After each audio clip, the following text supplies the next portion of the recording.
And welcome back. We are watching part 2 of Horang2 versus DarkElf. When we left off, we had Horang2 sort of doing a little contain here that you see with his dragoons, and he's sort of pushing this this kind of aggressive strategy, I'd say. He's got 2 starports and most likely some carriers on the way.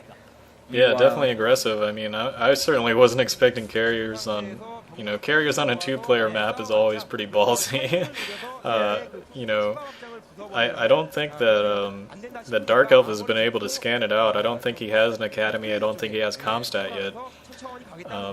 I did see him just a second ago. Yeah, it looks like his armory is finished, so he will be able to pump out some Goliaths once he sees these carriers. But for right now, I don't think he has any idea that this is coming. Yeah, he recently found out where those missing gateways were, so at least that mystery's been solved for him. But I think that he's still got a couple of surprises in his future. And we see he has 1 turret there. He's really not worried a whole lot about, definitely not about flying units. He's got his little detection against DTs in case. But here they come. There they are. There's the first 2, and I'm surprised Horang2 is actually leading with these right now. He's already got. Oh, no, I'm sorry, I'm reading that wrong. He's already got 2 of them, yeah, and I would expect him to be hiding them until he gets at least 4 and maybe even 6 carriers. But he's got to be able to hold off this ground push by DarkElf. He needs to keep those carriers hidden for as long as possible. Still no comm stats for DarkElf, so DarkElf still doesn't know this is coming. This is really crucial. The longer DarkElf does not know about these, the more time that Horang2 has to build up these carriers, and he is now committed to going 2 base carriers on this 2-player map match point.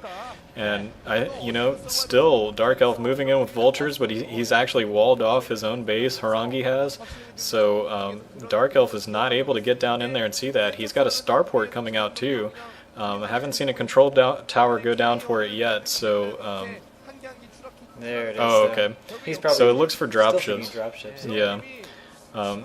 Maybe it would be helpful if he built half a dozen wraiths. They might be able, but you really need at least 6 wraiths, I guess, before you're going to kill anything, carrier-wise at least. But it looks like dropships, and those dropships are not going to help him very much against carriers. But nice play there. He is going to stop some reinforcement. Horang2 is going to need some goons to help out those carriers to give us that ground support. So if DarkElf is able to put on some pressure and keep reinforcement units from getting out of those gateways, Horang2 might be in a little bit of trouble. And there he reveals his carriers. And DarkElf says, hey, I'm here, and I'm going to go see some of your buddies up in the northeast and say hi. So Absolutely. It looks like he's shipping them up there immediately. Doesn't really have any goons. Oh, okay. Yeah, he's got a handful of goons under him.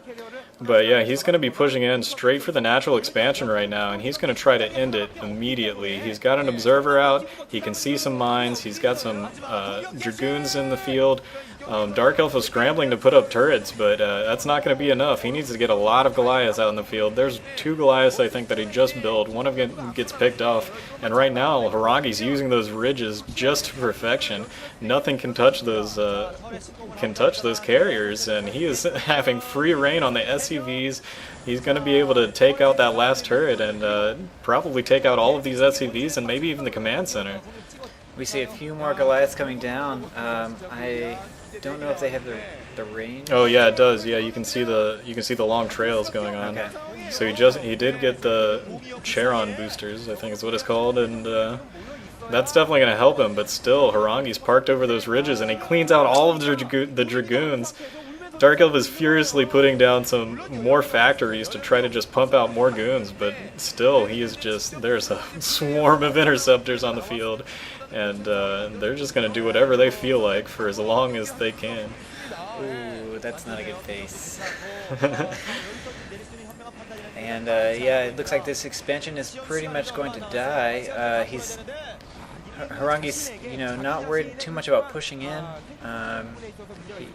He's got another base going up, it looks like, and it looks like DarkElf is pushing out. He's yeah, it got looks some like he's units going for that a little didn't bit of a want to- counterattack. He's going Yeah. to try to do some economic damage of his own.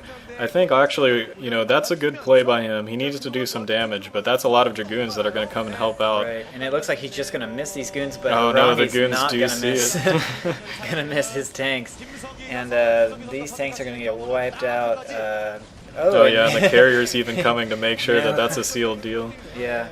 Horangi's firmly in the lead now. There's pretty much nothing DarkElf could do. I think, you know, the counterattack is a pretty good idea, but I think what he really needed to do is right when he first started pumping those Goliaths to not send them out. If he had just massed up a few Goliaths, then he might have been able to... There's the GG. GG by DarkElf. So Horangi taking his first game of this season and, you know, getting the second win for Sparkyz this season.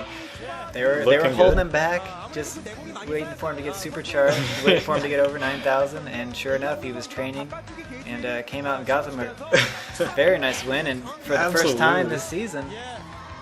Yeah, Sparkyz has a lead in a match, so that's great. And they look pretty relieved too. Yeah. Coach is giving some congratulation, and that was just awesome, man. I love carriers. Carriers are one of my favorite units, and seeing somebody just go two base carriers is completely wild, and especially to just win on that so dominantly. It was very great. All right, so that'll wrap it up for this game. We'll see you for Game 4.